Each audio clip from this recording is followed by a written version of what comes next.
Now, these are in no particular order, but let's get started with my number one, and that is that Ford is not selling the extended range battery on the Pro model to consumers. Now, they're holding that just for people who are buying fleet vehicles. So if you wanted that upgraded Pro model that says, so in some of the marketing materials, it says the Pro standard range starts at 39,000. That's what everyone's so excited about. And then it says below that on like the fleet website that it is an extra $10K to get that extended range battery. And I think, again, this is not official, but I think that includes the reverse charging and all those other perks that people are looking forward to in their F-150 Lightning. And that is reserved for fleet owners only. And there's a lot of people upset about this because it's making them have to jump up a couple tiers and buy that higher level and dump more money into some features that they probably don't even want. They probably just want the bare basics but with that bigger battery and you know, some of the extra power. So I don't blame them for being upset. I think this is I think the biggest issue I have is like I can't wrap my head around like the reasoning of like why they went ahead and did this. Like I don't see the logic factor other than just to force people to bump up. Like I don't know. So maybe we'll see more and you know, who knows? They could probably change this. This is something they still could change. So it's just looking right now, it's almost a fact that you won't be able to get that upgraded battery unless you move up to the XLT and higher. So if you didn't already know that, I do apologize. That does kind of suck. All right, moving right along. The second thing is the light bar. Now, this is an interesting one, and it's not that big of a deal to most people. To me, it's kind of whatever. Basically, look behind me. The iconic light bar that goes across the hood of the new F-150 Lightning is not actually included unless you go up to the XLT and higher, and that's for the front. And then there's also the rear, which can't see it right now, but that actually is only on the lariat and higher, and that's for the rear light to go across the whole back, similarly to the front. So I think I have two schools of thoughts here of why that's on my list. So the first reason is I don't get why Ford wouldn't want to like get this out in droves and like droves, whatever, you know what I mean. You'd think they'd want more of these on the road, more people saying, oh shit, that's the Lightning, that's cool. And that's at least what I would think, like to get more people into that. But I'm sure maybe they've done some market research and the guys buying the Pro want it to look less like an electric car. Maybe like that's the only thing I can think of, because it can't cost them a ton to, you know, just add another LED strip. In fact, it's probably even more expensive down the road to have to do two different types. So again, what do I know about manufacturing? Just kind of my thoughts there. It seems a little silly, and I could go either way if I'm honest. Like the Pro, if I ended up with that one and I didn't have it, I take that back. I want that. Part of that's pretty cool to be like, yeah, that's the Lightning. I don't know. Call me materialistic, but I think it's pretty sweet. So, and the rear one, I guess that one I don't care as much about. But again, it's like, why not just include it with like the aesthetics of the whole car? Like, it'd be cool.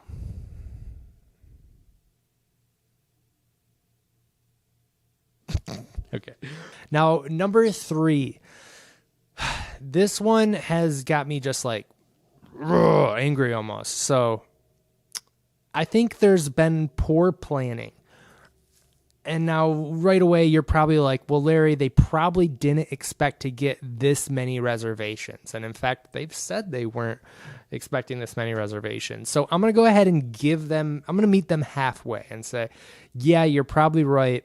I feel as if they rolled it out and it seemed like, in all the messaging anyways, that it would be a rather quick release and that a lot would be, a lot would be available in the spring, and you'd start to get your car then if you pre-ordered. But then they were met with like overwhelming support. So a couple things here is like, 75% of these pre-orders were first-time Ford buyers. So they attracted people from a bunch of other markets, brought them in. I was one of those people, and they had like this overwhelming amount of people signing up and saying, registering for this Lightning. So right away they're like, oh shoot, we gotta think of a plan to like handle all these reservations. But I counter that with, they just went through the same thing with the Bronco. So you think they would have like ironed that stuff out. And now you're probably asking, what's that stuff? Why am I complaining? Well, to me, I feel like there's just been a massive miscommunication between the Ford dealers and Ford, and then what the Ford dealers are telling their customers. There's been reports that, one, that they're only making 15,000 cars this year. So on that note, you're like, well, shoot, there's like no one's going to get one then. Like literally 10% of the people who pre-ordered are not going to, or are going to get it, and everyone else is screwed. Now then there's been people who said that's not all the way true, and those numbers are not finalized.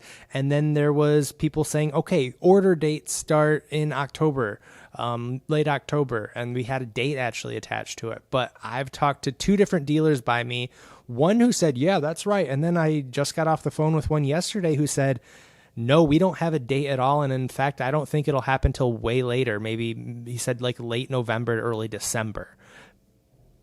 So there's obviously some sort of miscommunication. And I don't mind waiting. I want that to be clear too. Like I've had a couple comments of like, dude, why are you so obsessed with it or whatever? And it's not that. It's just like there's things that people have to do, like sell their car, their current car, or if you're in a lease too, like you got to like plan it out perfectly. And if you don't know like at all when you're actually going to get this car, if this is what your next vehicle will be, then you're probably like going to end up not buying it because you don't know when it's coming in. So I don't know. Excuse me for being pissed, but I don't know. I just, I don't know. Enough on that. Whether you empathize or not, that's just something that's bugging me. So let's get into number 4 and number 5. And I'm grouping this together because it's actually like 5 or 6 things that are just like all over the place. And what this is all about the technology. And oh boy, where do I start? So first, let's talk about that big screen. So in all the videos, two things. So in all, like, look at them, have like the marketing material, like all the videos that they're showing about the car playing, and they show off this sexy, cool 15-inch screen. They show like the reverse home charging, and like, yes, a couple of these things you'll have to like buy as an upgrade or something like that.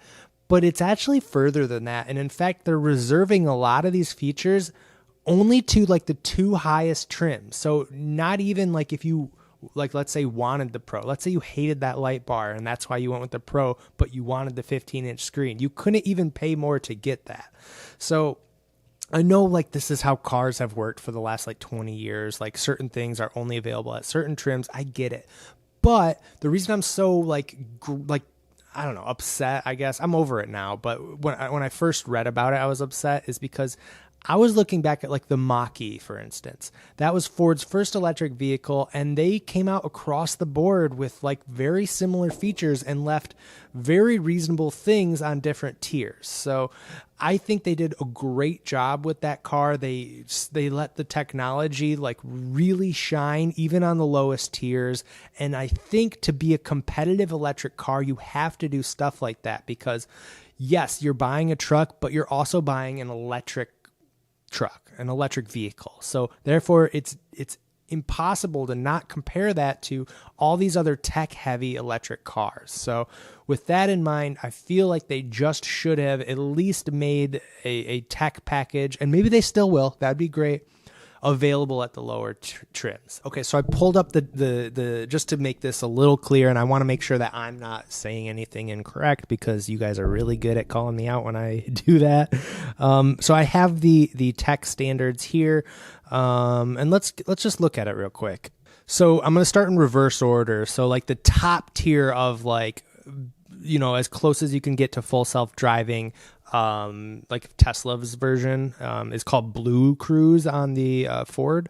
And so it's standard at the Platinum and it's optional. So it's a paid upgrade at the Lariat, but you can't even pay for it at any of the other tiers.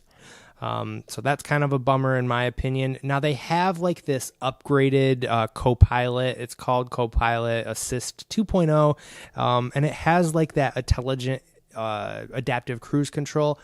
And that's actually standard to what I would say the autopilot that comes with Teslas.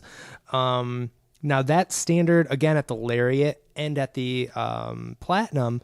However, it's a paid upgrade at the XLT, and it's not even available at the Pro.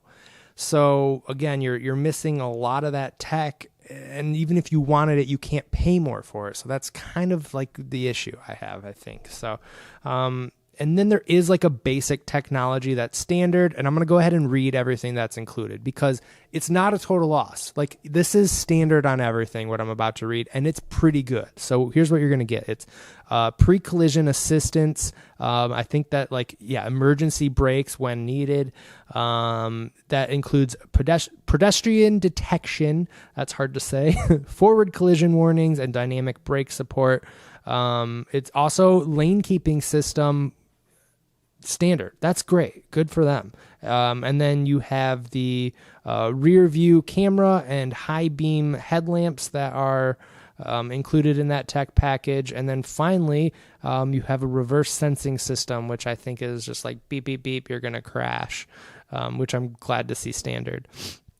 And I'll just, for the heck of it, I'll read that middle level. And that is so it's that stop and go and lane centering. So it's like that enhanced autopilot basically. So it's not full self-driving, but it's like a better driving. So, that's all I'm going to say about it. And if you've watched these videos before, you're like probably sick of me bringing this stuff up. And again, that's why I did this video. So I have it in one place, and I promise to only bring it up a little from here on out. Anyways, I do appreciate you guys watching, and I do have to let you know, again, I am excited about this vehicle. This is something I'd like. I just think it's important to also weigh the cons, and I bet I missed a lot. I bet there's a lot of things that you guys are maybe upset about with this car, or you think an oversight that Ford made. Please let me know. I'd love to chat about it. That's one of my favorite things about these YouTube videos right now is you guys have so much intelligent things to say, and a lot of the stuff I've learned about the cars are from the comments you guys have made. So, okay, I'll see you guys. Let's hope for some new groundbreaking news soon, because I don't know. I'm itching for some bam, bam, bam, bam. I want that exciting good. What am I even saying? I need to redo this exit. Yep, you guys are the best. What else is there to say? It's fall. Did you guys know that? Colors, yeah, leaves are changing. What else? Did I tell you guys I'm building a house? We're breaking ground next week. That's pretty neat. I just want to hang out and chat. What's new in your life? Really? That's exactly where you should be right now. I'm so happy for you. That's great, for real. Yeah, it's just good to hear. Please don't unsubscribe from that last thing. Okay, I'm done, I promise. Bye.